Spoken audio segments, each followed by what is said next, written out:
Yang pertama, Ustadz, bagaimana hukumnya mencuci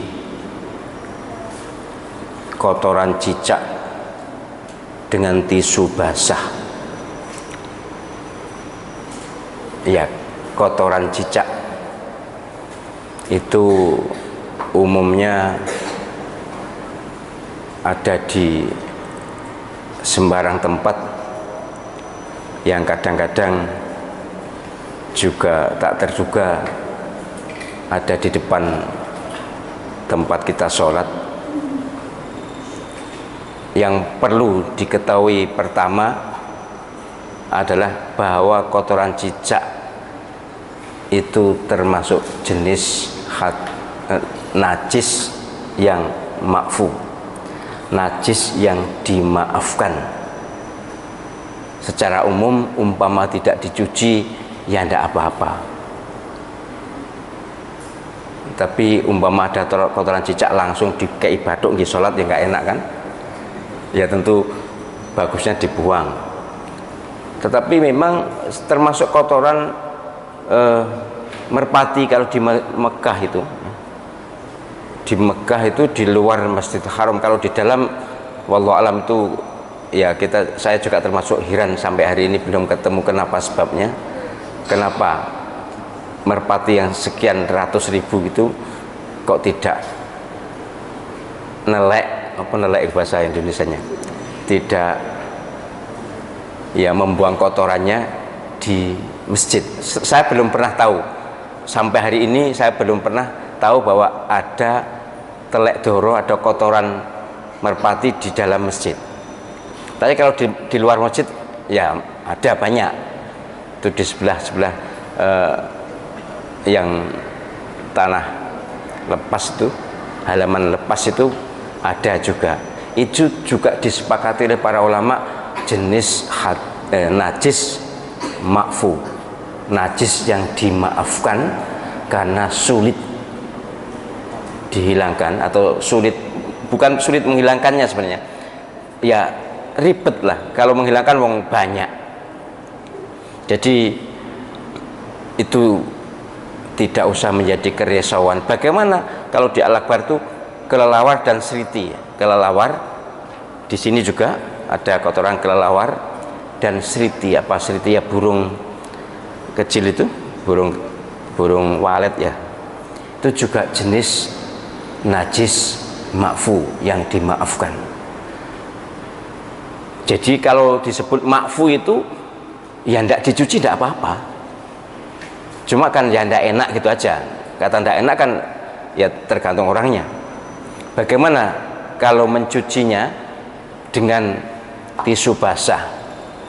Ya andai kata najis, maka dengan tisu basah malah tidak bisa suci, harus tisu kering atau dengan air andai kata najis.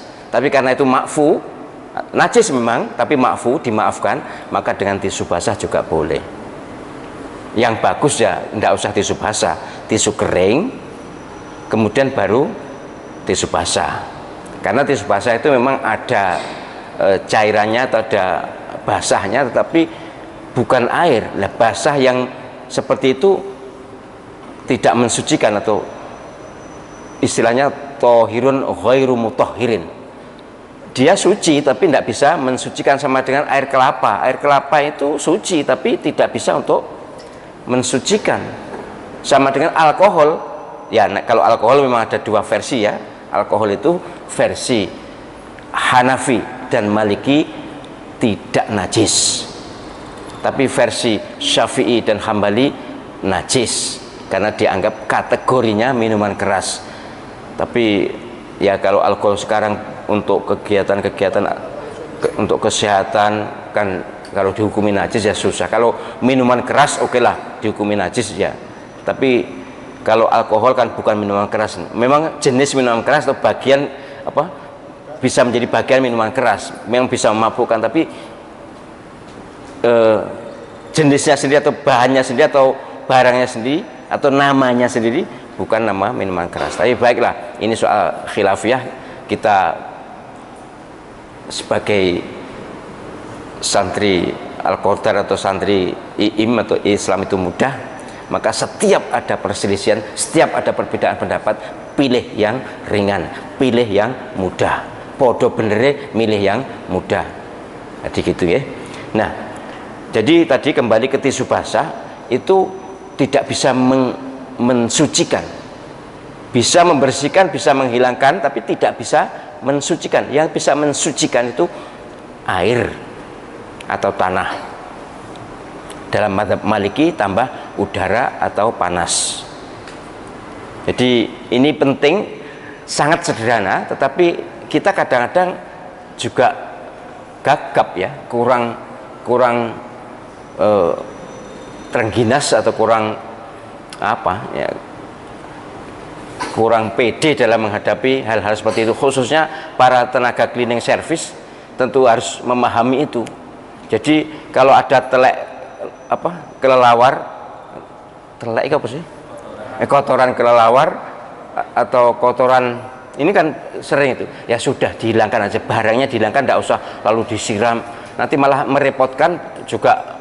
Ya belum tentu kita bisa ngatasi, kalau sudah banyak kan belum tentu bisa ngatasi. Jadi saya berharap ilmu yang sederhana ini diketahui dan digetok tularkan atau disebarkan supaya banyak yang tahu bahwa Islam itu mudah. Allah SWT menghendaki yang mudah, tidak menghendaki yang susah.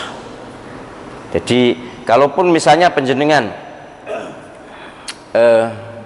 ini di pakaian kena darah nyamuk atau darah udun, punya bisul kena darah memang najis darah itu.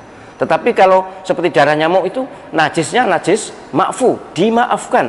Darah udun, apa sih udun namanya, bisul ya, itu juga makfu, dimaafkan. Darah kalau sedikit dimaafkan.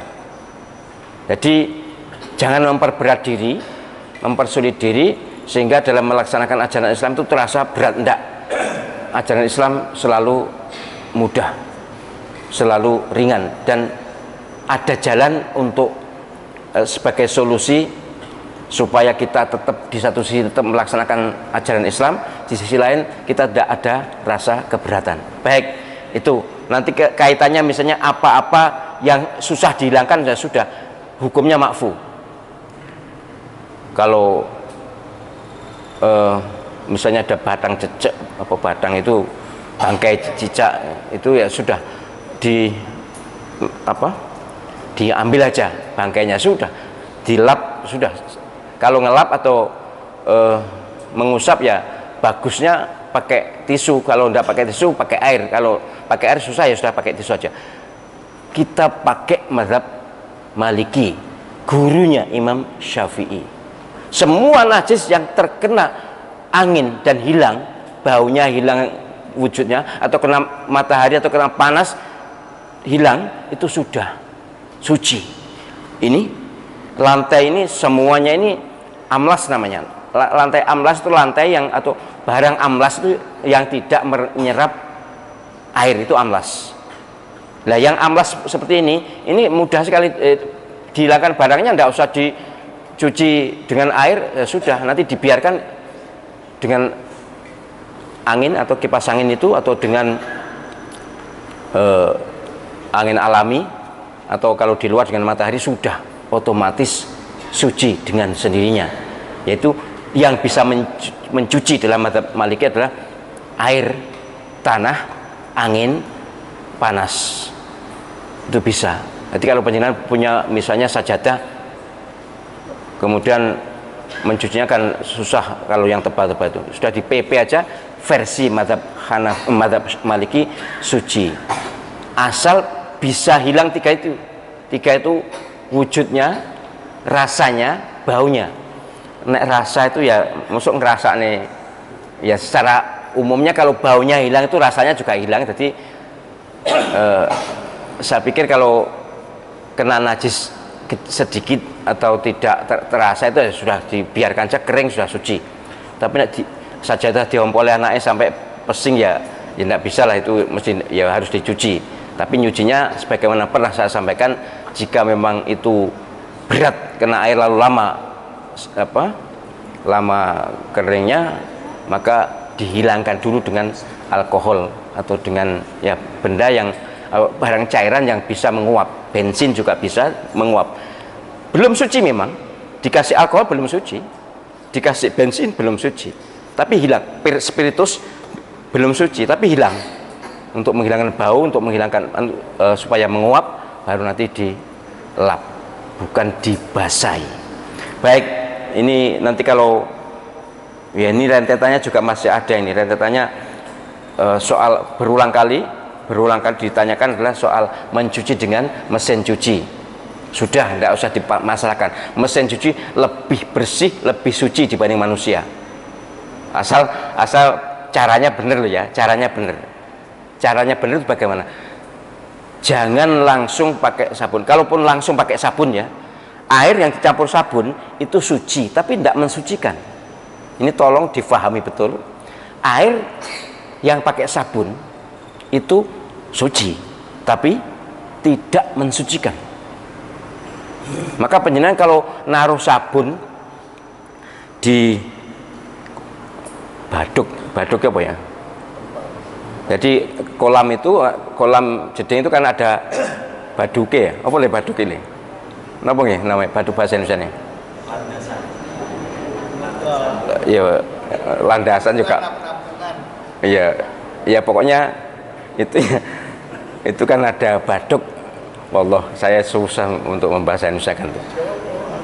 Jadi biasanya gitu, anak-anak pondok dulu gitu, ditaruh di sabunnya, taruh di badukan. Nah ini kalau kena air kemudian masuk kolam, jelas itu tidak najis tapi tidak bisa untuk bersuci, tidak bisa untuk wudhu, apalagi mencuci pakaian atau mencuci najis, tidak bisa. Maka kalau mesin cuci, oke, pertama pakai sabun silahkan, sama dengan tadi pakai alkohol atau pakai spiritus itu. Tapi yang terakhir harus pakai air bersih suci di mesin cuci itu. Tapi mesin cuci biasanya kalau otomatis bisa kok, otomatis itu pasti yang terakhir pakai air biasa. Setahu saya tidak menguasai soal itu, tapi dugaan kuat saya dan setahu saya yang di rumah itu terakhir kok bening, berarti air biasa, berarti sudah suci.